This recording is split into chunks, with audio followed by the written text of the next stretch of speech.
All right. Hello, online learners and parents. This is my curriculum nights equivalent presentation here. So I'm just going to do a quick overview of what my class is about here and procedures and things like that.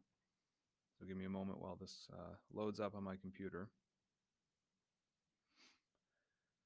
All right. So as you can see, I'm Casey Vandenberg. We've got church history and ecclesiology here first semester.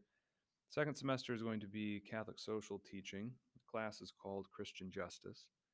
Um, So two different textbooks, two different subjects, two different classes. We'll switch then in midway through January with the end of the semester. So, all right, there's my email address. There's another opportunity for you to write that down if needed as well. Of course, I'm sending this to you via email, so that works as well. All right, a little bit about me. All right, you've got my family over here. This is Gus. He will be 3 in October, and June will be 5 next week, a week from today, actually. So my wife and I, my wife and I are 28. We've got June and Gus, and we joined the church actually in 2014. So we both grew up in non-religious households, and then eventually started going to a Lutheran church in high school. And at the end of college, we came into the Catholic Church. I was a music major my freshman year at Grand Valley, so I studied jazz guitar. I was kind of a basement dwelling gamer kid in high school, and then dropped my video game addiction for a guitar playing addiction and played that, got pretty good at it, and then kind of got burned out of that. So I ended up getting my degree in philosophy from Grand Valley, and I'm in my second to last class for my master's through Franciscan University of Steubenville in Ohio. That's fully online, so I'm accustomed to the online format. Excuse me. Sorry. All right. And then after college, I spent 3 years working at auto owners, handling insurance claims before coming over to Lansing Catholic in 2017. So this is my fourth year teaching. All right.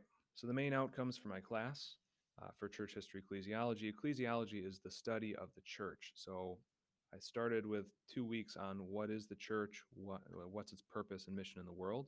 This first objective here. And we looked at different states of life in the church, so the laity, bishops and priests, and then religious life, and the particular vocation of each of those three states of life within the mission of the church. And then at the end of the semester, I'll show you, we'll pick up on the church again and look at something a little different. But these are some of the objectives in church history that we're going to dig more deeply into. So we're going to look closely at the martyrs in the early church, people who were killed for their faith, and their role and example and their importance for the growth of the church. We're going to look at the development of church teaching as well. So we've got these isms here. All these are different heresies and church councils that respond to them.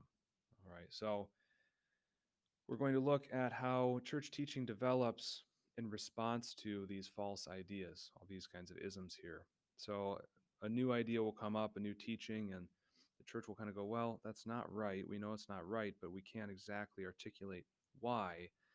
But it's not what we've always believed as a church. And so the church then works to articulate what the church has always believed in response to this new idea in order to explain why that new idea is not correct. So we're going to look at the process by which that happens, especially in the early church.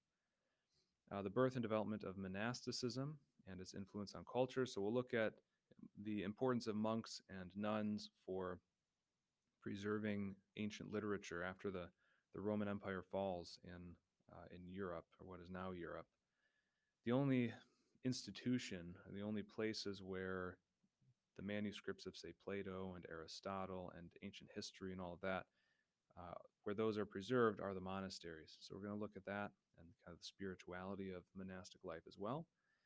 And then this last one here, the religious revival in the 19th century, I'm hoping to do a unit uh, for 2 weeks on Mary in the modern world, specifically the modern era as the age of Mary.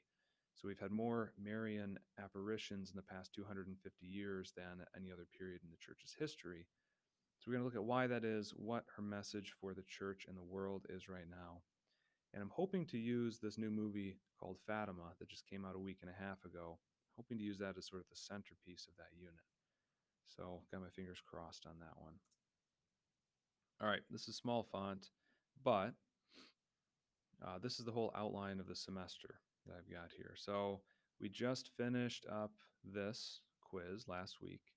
All right, so the ecclesiology, three states of life. We're now at towards the end of this week, so we've got this 4-week overview of the entire 2,000-year history of the church with a short quiz at the end of each week. All right, so the goal here is just to present a very general overview that gives us sort of a framework so that when we go back and look at more specific things, we're going to be able to fit those into the kind of the big picture of church history. Okay, so in the past years, I haven't gotten all the way through the history of the church, so I decided to try it this way. And then you can see some of the more specific stuff we're going to delve into. At the end of the semester, you can see at the bottom there, mysticism and the mystical body of Christ, in these 2 weeks after Christmas break. I'm hoping to dig into the union between the church and Christ through the Holy Spirit and how the Trinity is dwelling within each of the baptized members of the church and so on, and kind of get into the spiritual implications of all of that. Okay. All right, Google Classroom is, of course, the hub, especially for online learners, but even in class, the hub for everything regarding my class. It all goes through Google Classroom. So if you're not connected with your child's Google Classroom site, send me an email here, this email address, and I will invite you to follow that classroom site. I'll show you an example of the daily posts and the assignments and the classwork tabs and all of that. I do want to note one cool thing this year is because of the online learners, I am actually pre-recording all of my lectures, and I'm uploading those to my YouTube page so that anybody can view them, including you. So if you want to brush up on your church history, you could get a full course in church history this semester if you just watch those videos. They're all going to be under 15 minutes. I promised the students they'd be under 15 minutes. Or if you just want to quiz your kids once in a while at the dinner table, and you ask them what they learned in theology, and they come home and say nothing, you can start quizzing them at the dinner table. So that might be fun. All right.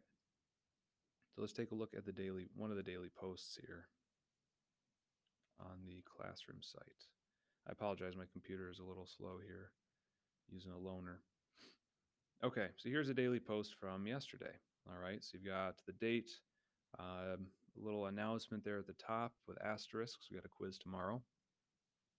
Got my unit objectives, today's learning target, activities, everything we're doing in class, what you need to turn in, and then all the materials you need for that, including for the online learners. This is a video lecture, which is the equivalent of the lecture I'll be giving in class. Okay, so that's all available there. And you see to turn in, you got a Google form, which is pretty typical for my class, and that's Persecutions AD 100 to 312. Now you go up here. I posted a new assignment, Persecutions AD 100 through 312. So you can click on that, and that takes you to the assignment. Okay, now this is my view. Students will see the instructions and, again, the materials you need and the Google form itself. Okay, points, due date, etc. So that's an example of the daily post. Every single day, I do the equivalent of that. All right, and that's basically where you find the information you need for the day. And that's great for people who are online, but also if you're in school but you miss a day, you know exactly where to find the information, what you missed, and what you need to do in order to avoid missing content and work. Class expectations. This may or may not be interesting to you. Tests and quizzes are 60% of the grade, and homework classwork is 40%, so it's weighted a little more heavily towards tests and quizzes. I've emphasized respect on both ends of the faith spectrum. So we've, of course, got kids who are very serious about their faith, and we've got kids who want nothing to do with religion. And so I just try to emphasize the fact that both sides need to respect each other mutually. All right, we're not all in the same place, and that's okay for now. Late work. I accept homework and classwork late all the way up till through the day before the unit assessment for up to full credit.